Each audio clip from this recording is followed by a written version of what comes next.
Сентябрьнең соңгы көннәрендә Мәскәү өлкәсенең Пушкино шәһәрендәге Левково сәламәтләндерү комплексы базасында 7-нче Бөтен Россия мәктәп урманчылыклары съезды узды. Слетка Россиянең 65 төбәгеннән 300 кеше килеп үз белемнәрен сынады, проект эшләре яклады. Татарстаннан Саба урманчылыгының Нургали оныклары мәктәп урманчылыгы берләшмәсендә шөгыльләнүче егет-кызлар катнашты. Ильвина, Ислам һәм Арина Нургали оныклары мәктәп урманчылыгы берләшмәсенең иң актив һәм урман эшен төптән белүче яшь урманчылары. Алар командалары белән агымдагы елның июль аенда Лубян урман техник көллияте базасында узган Татарстан Республикасы мәктәп урманчылыкларының 6-нчы слетында җиңәләр һәм Мәскәү өлкәсендә үтәчәк Бөтен Россия мәктәп урманчылыклары съездында катнашырга чакыру алалар.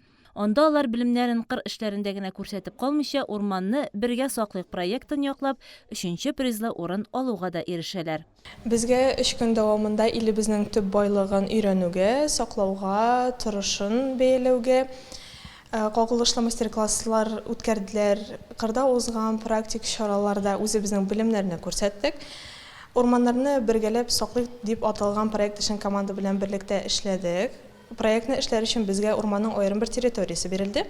Без мастер-классларда алган төп белемнәр белән бергә проект эшен яхшы итеп әзерләп тәкъдим иттек. Biz bu проект için Leningrad ülkesi, Yamal-Nenets Avtonom okrugu һәм Дагестан Республикасы белән birlikte эшләдек.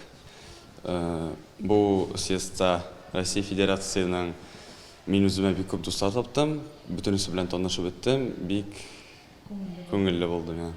Атна дәвамында бара торган слет миңа бик ошады.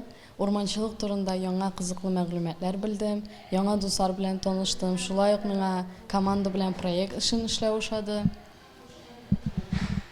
Без команда белән 3-нче урын алуыбыз белән горурланам.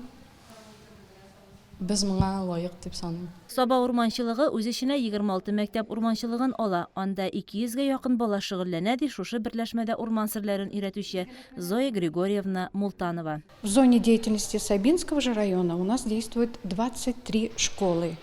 Эти члены школьного лесничества у нас в течение целого года они у нас изучают теорию, практику, а потом уже в конце мая они как бы сдают экзамен, зачет. Это проходит у нас как слет школьных лесничеств. Победители затем участвуют на республиканском слете школьных лесничеств, который проходит на базе Лубянского лесотехнического колледжа. А затем уже победитель, который победил на республиканском слете, у нас должен поехать на всероссийский съезд школьных лесничеств. Это уже у нас вот как раз наши дети съездили на этот слет. Школьное лесничество – это трудовое объединение учащихся. Дети здесь наравне со взрослыми изучают основы лесоводства.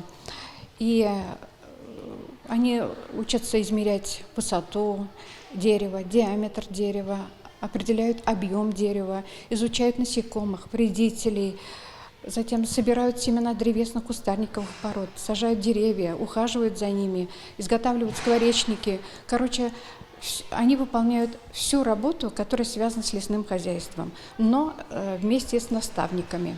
Зоя Григорьевна сүзләренчә, мондый эшчәнлек укучыларга һөнәр сайлаганда аеруча ярдәм итә.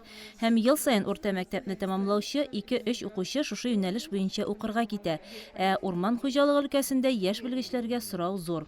Инде бу егет-кызларны хәзердән үк әзер белгечләр дияргә тулы хокук бар. С помощью меча Колесова мы делаем ломку. После кладем сеянец в эту ломку. Я отхожу на 5-6 сантиметров назад, делаю вторую ломку, зажимаю низ корневой системы сеянца, после его вверх. Разрыхляю почву и притаптываю, чтобы не остался воздух. Белемне теоретик яктан гына түгел, гамәли юнәлештә камилләштерү отышлырак. Шуңа күрә өйрәнүләр урман паласа, агачлыклар янында саф һавада күбрәк оештырыла. Белгәннәрен укучылар безгә дә күрсәттеләр. Мы измеряем диаметр дерева на высоте 1,3 метра от уровня земли. Поворачиваемся на 90 градусов. Так, здесь измеряем с этой стороны. Здесь 22, с той было 20. Складываем оба значения, 20 плюс 22, и делим на 2. В результате диаметр этого дерева равен 21 сантиметру. Чтобы определить высоту дерева, используют высотомер. Если дерево на глаз покажется маленьким, то можно отойти на 15 метров. Если дерево очень высокое, то можно и на 20 метров.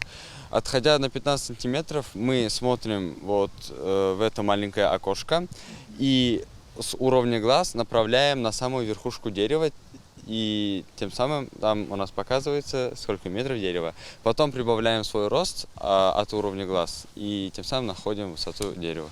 Урман эше әлбәттә булар белән генә шикләнми, аны дөрес утырту, үсемлекләрне корткычлардан, төрле авырулардан саклау, бүҗәкләрне өйрәнү кебек һәм башка без белеп бетермәгән бик күп нечкәлекләре бар. Нургали оныклары берләшмәсе командасының бөтен Россия съездыннан призлы урын алып кайтулары исә аларның зур җиңүләре. Киләчәккә тагы да рухланып эшләргә олы этәргеч. Әби-бабалары, әти-әниләре, укытучылары аларны бу эшкә рухландырып торганда, табигатыбыз ышанычлы кулларда дип сөенеп әйтә алабыз.